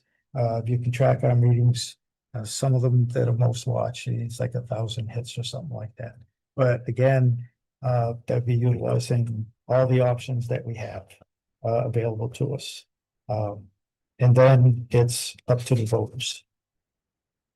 Mr. Chair, Yes, based on the memorandum that James has drawn up for us, I noticed that in the local journalist section, I would like to see WGAW 1340 AM and 98.1 FM contacted with information with Steve Wood. And then we get the radio station in Fitchburg. We also have the Worcester Telegram. Those are good avenues. I like the content of talking to the, I think he writes a thing about in the TCTV on having the actual department heads that are effective. They can talk better about their departments on what it is that, I think that's a better route to go. I think it's be more understandable to the public. And that, What were some of the radio stations you mentioned around here? the Gardner one, WGAW 1340 AM, which they're also on 98.1 FM. The owner is Steve Wendell. He'll do interviews on WPKZ, the K zone in Fitchburg, which is 105.3 FM and 1280 AM in Fitchburg. And a lot of people say people don't listen to this, but they are, because they're playing the games, the Red Sox, the Celtics, and different shows on these stations. So people do tune into them, and they'll bump any conversation. Like, I've seen the mayor of Gardner go on, the one in Fitchburg. The mayor of Fitchburg obviously goes on a regular basis to explain, but we do have residents that work in those areas, and those stations are on in their workplace. And then the Worcester Telegram, the Gardner News does a great job, but the Worcester Telegram is another one. Some people like to do that best, instead of just the local. They get a little bit more, so that's another good avenue to reach out to them and to get the word out. Those are the only things in your stuff that I seen stand out. And then, like I said, I really liked, I think you wrote it, or maybe I just read it in my mind, but is having the department heads on those budgets that are highly hit to really be able to, sit down and do a video. Even if Steve can't and his staff can't have the budget to do it, even sitting in here with a thing that our staff can do and videotape it and send it to him and ask him to put it up is also another avenue. It doesn't have to be tying up revenues and staff. We could be doing stuff on our own too and sending it off to them and they could do it, it's not really hard to set even your phone can just do it. And then I don't know how I know we don't have an Instagram account, but a lot of people, they get a lot of stuff off of that. So even if you share something like the type of style that April has done, and we get one of those styles, we can reshare it onto Instagram so that those folks in the town can see it. And then we have our electric signs, putting stuff out, go see the town website for more information about the upcoming override, that kind of stuff. Those are really good avenues to try to hit people when they're driving. Ask the school, maybe they can put it up on their sign. Sometimes you can ask them to put that kind of information up for you. They're usually pretty good about, because we put it up on our signs for them. But those are different ways of, other than that, I thought you covered everything pretty good. I know that the senior center has sale coming up, like a yard sale, little yard sale, and I know that the school is doing some kind of big yard sale thing. So I don't know if that's something to look into when you're talking about that part where, engagement with the opportunities within the town to get a table or anything, I know that the local businesses in the center of a town, when they do that big yard sale, usually have something, a table or something. Maybe you can talk to one of them, or even our center, just tell people they can come by or something. But those are opportunities.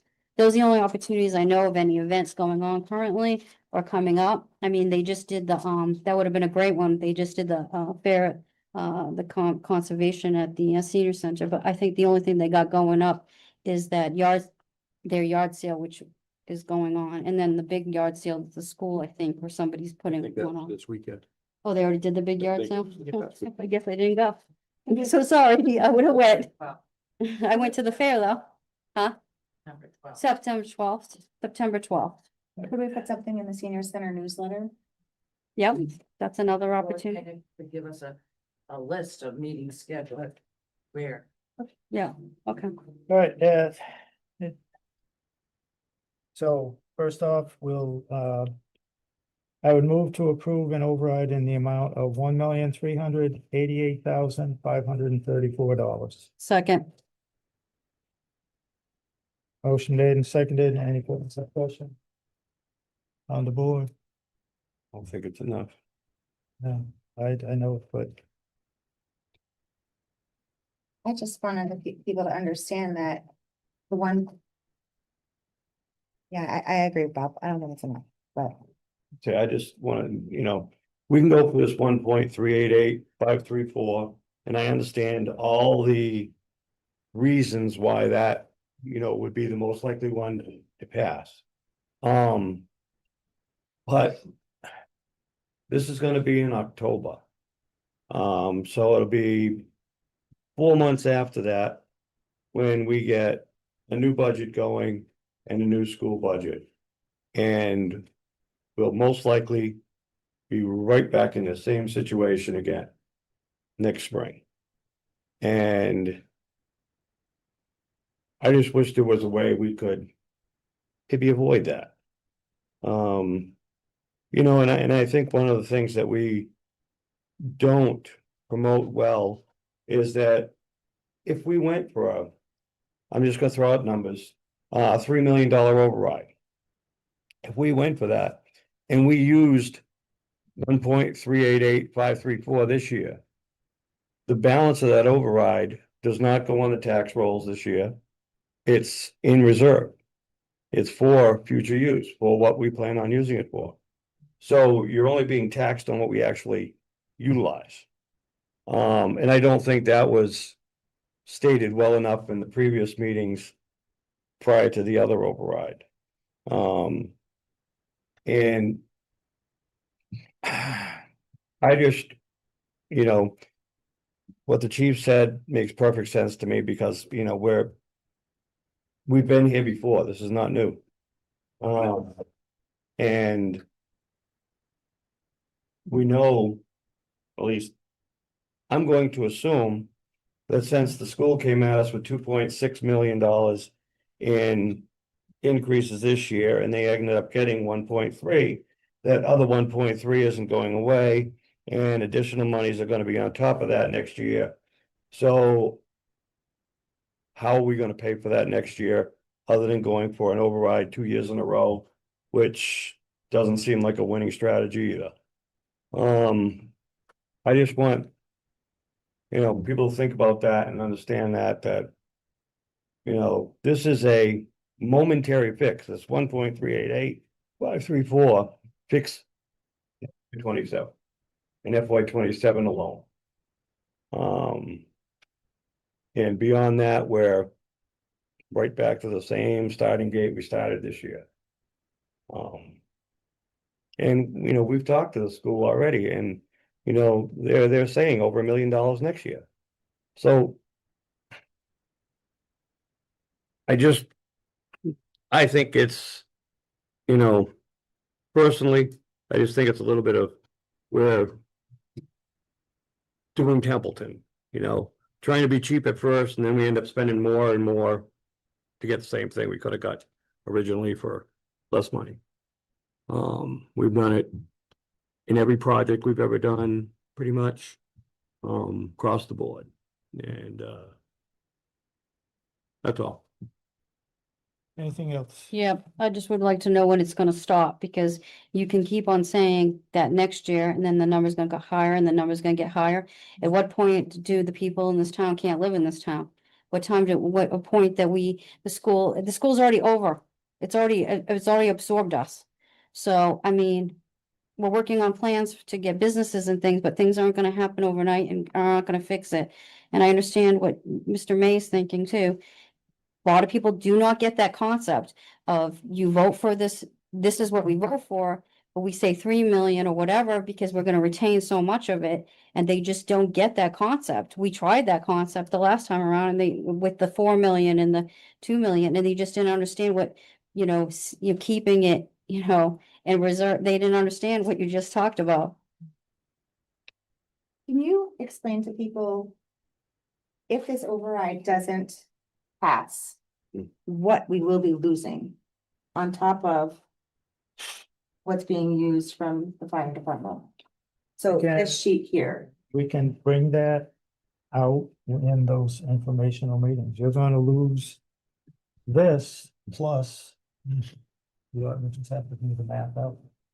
It also should be online right now in your packet. So if anyone wants to go to the website where we have your agenda up and Oh, everything. that's in there. this was already uploaded. It was given to us an hour before the meeting. On there. But okay, maybe she didn't update it yet. Yeah, so maybe she didn't update it yet.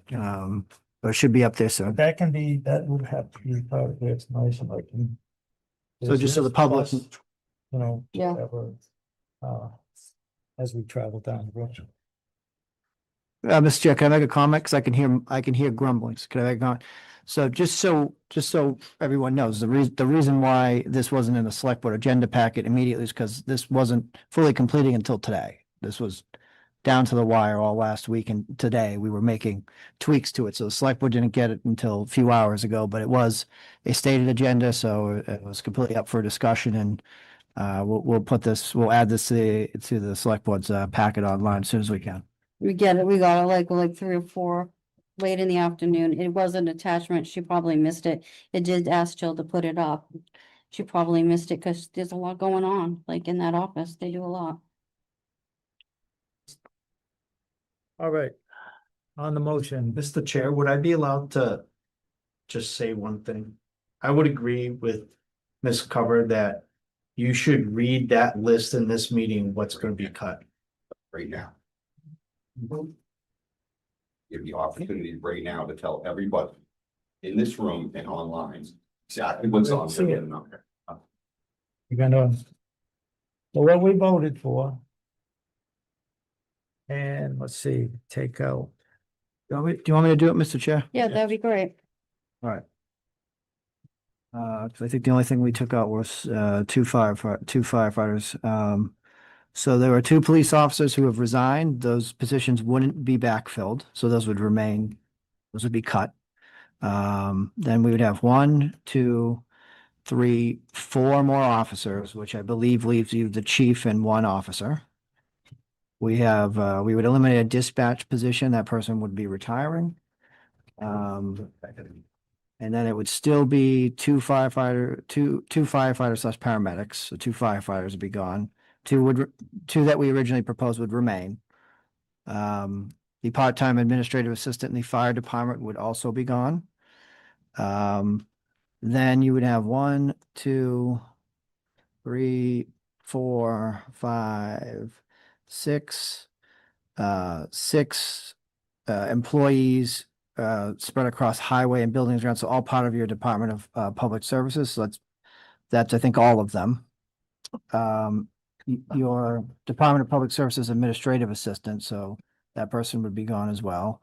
Buildings and grounds seasonal workers would be cut. And then the community services director offered some small cuts to the senior center at the last meeting. So her hours would be cut a little bit. The manager of the CO, the senior center would be cut by about a day, I think.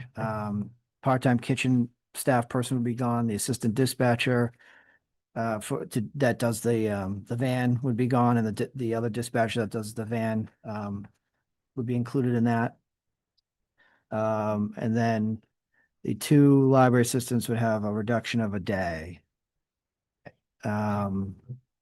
So it'd be a minor cut at the library as well. And then there's some various expense lines, miscellaneous expense lines that are cut, but those are all the positions. So you wouldn't have much of a police department.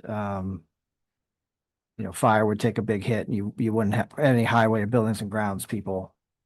And that's how we basically close the hole.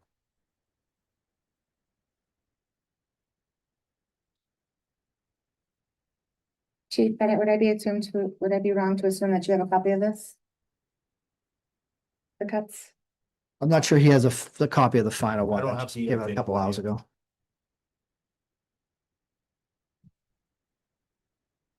Right? Chief and one other officer, correct? Correct. All right, anything further? Whatever. Hearing none on the motion, how would you vote, Mr. May? No. Ms. Culver? For the override amount? Yes. Yes. Mr. Toth? I don't believe it's enough, but yes. Ms. Graves? Yes. Mr. Bennett is a yes.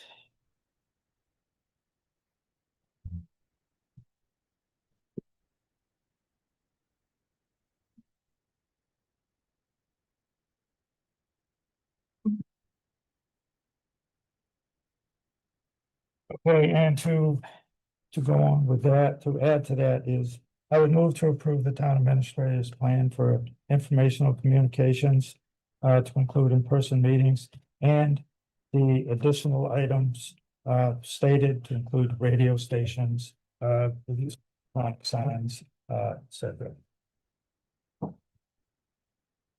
Second. Motion made and seconded. Any further discussion on that motion? Nope. On the motion, how would you vote, Mr. May? Yes. Ms. Culver? Yes. Mr. Toth? Yes. Ms. Graves? Yes. Mr. Bennett is a yes.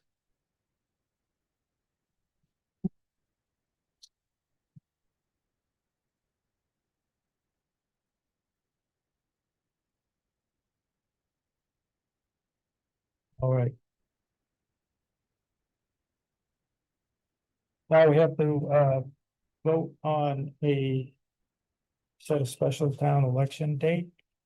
The town clerk requires a 35-day notice. She has to certain obligations, potential pay for this, that, et cetera. I sent an email out and I gave you the response when I checked with her. The average cost for the election is around $4,500 to $5,000.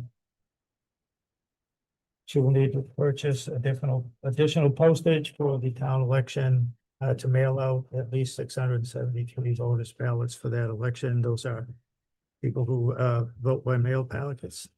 Tuesday, September 22nd will work for the possible special town election. Thank you for that. So at this time, I would move to approve a special town election, September 22nd, 2026. Second.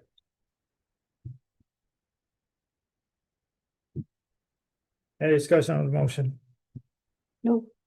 Mr. Chair, just Yeah. one comment, the number there requested for the 673 additional postage. When folks request that for any mail-ins, there's an option when they check the box, that's for any and all elections, so this falls under that.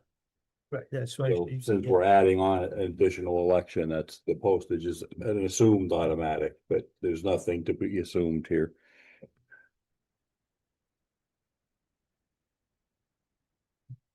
Anything further? On the motion, how's your vote, Mr. May? Yes. Ms. Culver? Yes. Mr. Toth? Yes. Ms. Graves? Yes. Mr. Bennett is yes.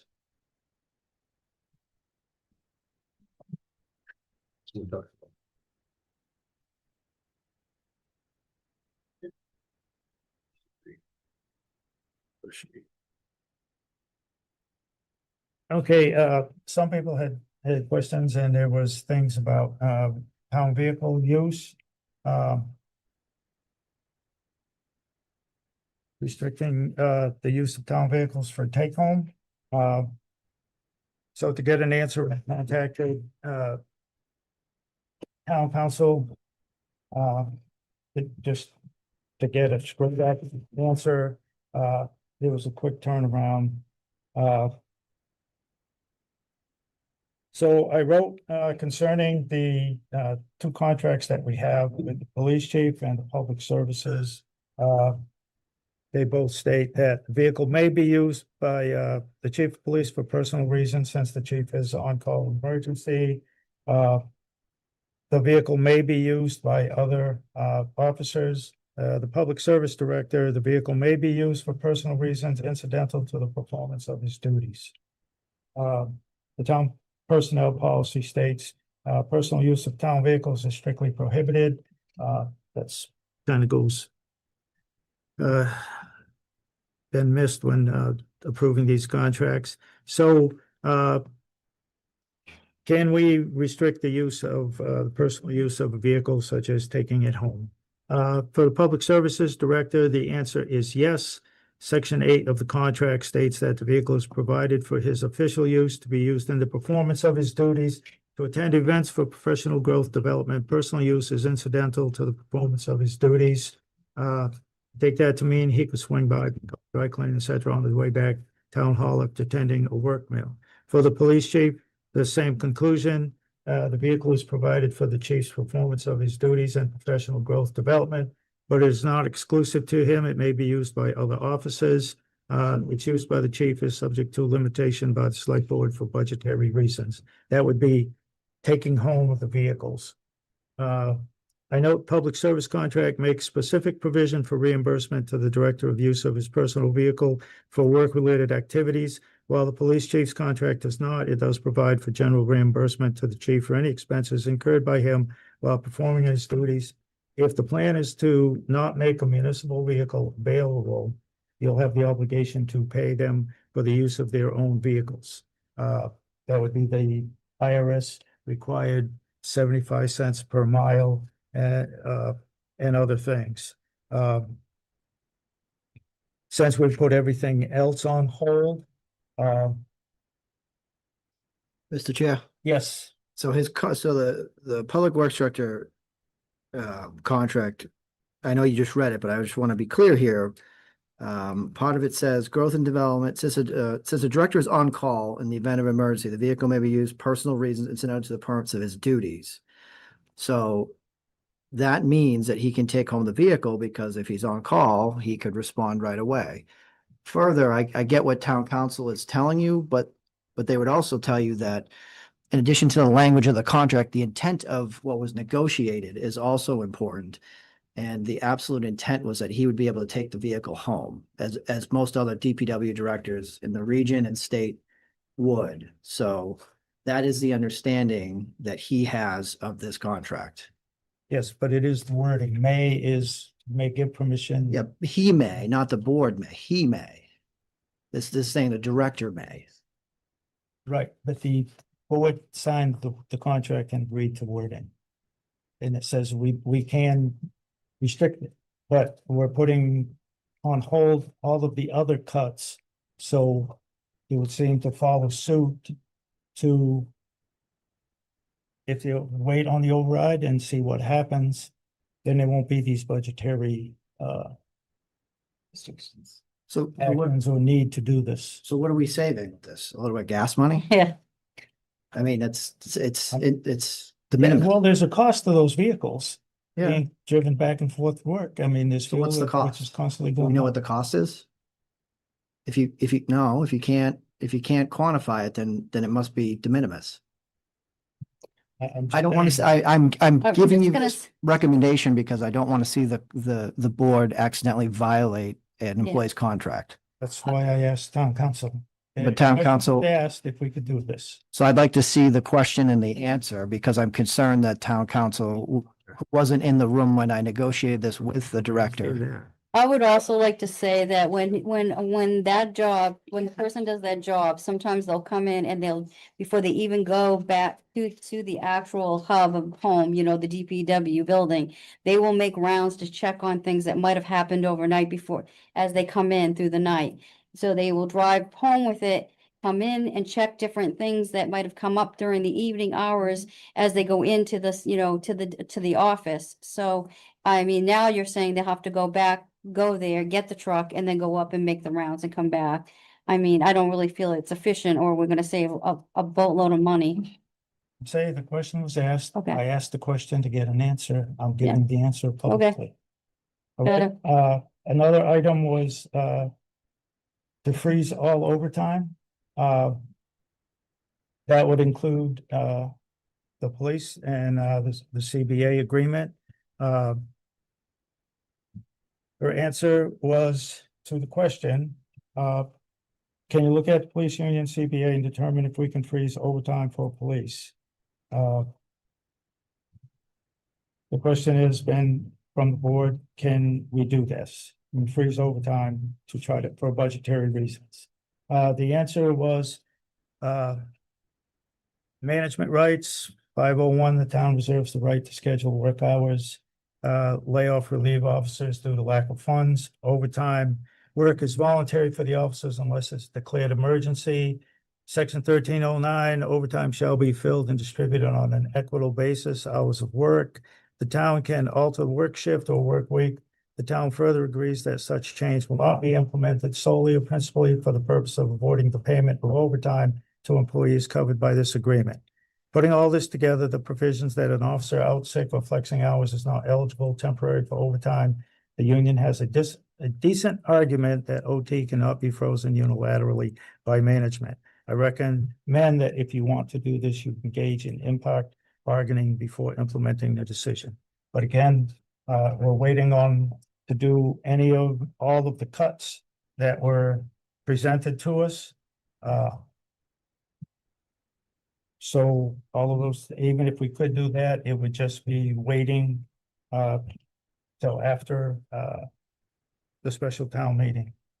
Again, board members had questions on that and asked about if it could be done or not, or if it's something that could be looked at. So I checked with town council. Just to try to get, an answer without doing something and getting yourself in trouble. The last item on the agenda is an animal control donation by board member April Cover. I saw that there was no paperwork or document outlining what the donation was. So I called her and asked her, what is this about? What did you donate? She told me, and she thought, just making the donations of the different things to try to help out over there. as has been done in the past with animal control, the building especially. So she informed me of, what she had donated. And I said, let's put this in front of the board to approve, the donations. So at this time, I would move to approve the donations of, a catch pole, leashes, and cleaning supplies for the animal control building from Ms. April Culver. Second. Motion made and seconded. Any discussion? Hearing none on the motion, how would you vote, Mr. May? Yes. Ms. Culver? Abstain. Mr. Toth? Yes. Ms. Graves? Yes, and thank you. Ms. Bennett is a yes. And just like with the senior center or any donations that are made, material-wise, money-wise, et cetera, thank you. It's very much appreciated, and I know some people like to stay under the radar, myself included, when they donate stuff. But there was that municipal government thing, and we need to ensure that we do this in an open public meeting. In the past, there have been things though given to the town donating, and down the road, something big, there was some box trailers over at the highway department, nobody knows where they came from, where they bought, where they just donated, you go to get rid of them. There's certain things, with so much value, you have to do it this way. If it's this much value, you can do it a different way. So, it's just good policy, follow statute, and keep at least a minimum, the board aware of what people give to the town. So it doesn't come back to, cause us issues in the back. It's always appreciated. It's not a problem. It's just, said that building over there was done, volunteers, Monty Tech students, back in 2006. People donated their trade skills, material and money, and it's greatly appreciated. Dan, I greatly appreciate it this evening. So thank you. And that is the end of the agenda items. At this time, this is a special meeting, so there's all that is left is to adjourn. I would entertain a motion to adjourn the meeting. Second. Moved. Second. Motion made and seconded. All those in favor? All right.